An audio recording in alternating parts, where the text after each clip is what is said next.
Emmanuel Ducrot du journal L'Opinion, la France, vous nous dites ce matin, va devoir démanteler les activités du fret ferroviaire de la SNCF. Clément Beaune, ministre des Transports, l'a annoncé mardi au syndicat de l'entreprise. Qu'est-ce que c'est que cette décision ?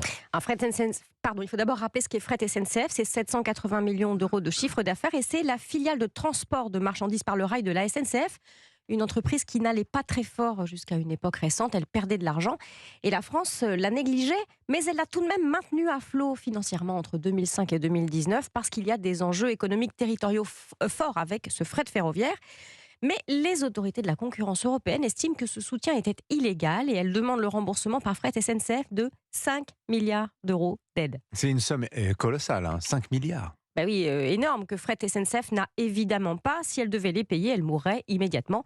Et donc la France n'a pas moult solutions. Si elle veut sauver le fret ferroviaire de l'opérateur public, qui a 60% du marché en France, elle doit le liquider pour ne pas avoir à payer les 5 milliards. La dette va disparaître avec tout le passif et cette décision devrait arriver d'ici l'été. Mais ça veut dire que la société va disparaître pour repartir de zéro. C'est presque ça. En fait, la France va devoir faire renaître les activités de Fret SNCF sous une autre forme juridique, avec un autre nom et surtout avec un périmètre différent. Ça veut dire quoi ?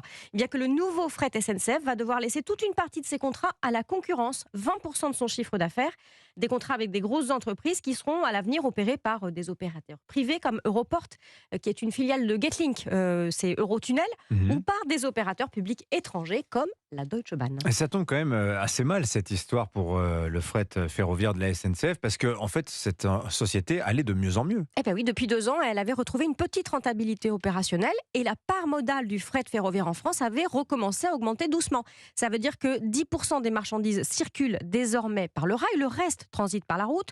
On est très en retard par rapport à l'Allemagne qui est à 18%, mais enfin il y avait un petit mieux. Et c'est un enjeu crucial que ce fret ferroviaire parce que c'est une solution pour décarboner un des postes les plus émetteurs en CO2 de notre économie, le transport. Le fret ferroviaire, c'est très efficace énergétiquement.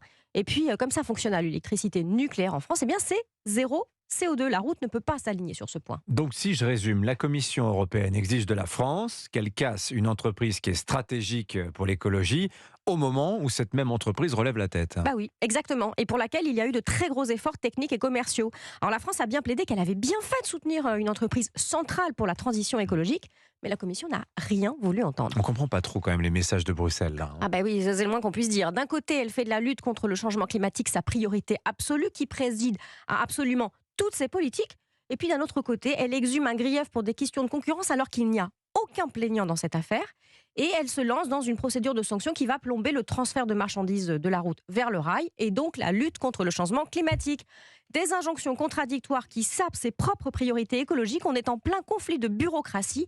La Commission sur ce dossier déraille complètement. Oui, mais le règlement, c'est le règlement, vous dira Emmanuel Ducrot. Merci beaucoup Emmanuel du journal L'Opinion. À lundi, vous aussi.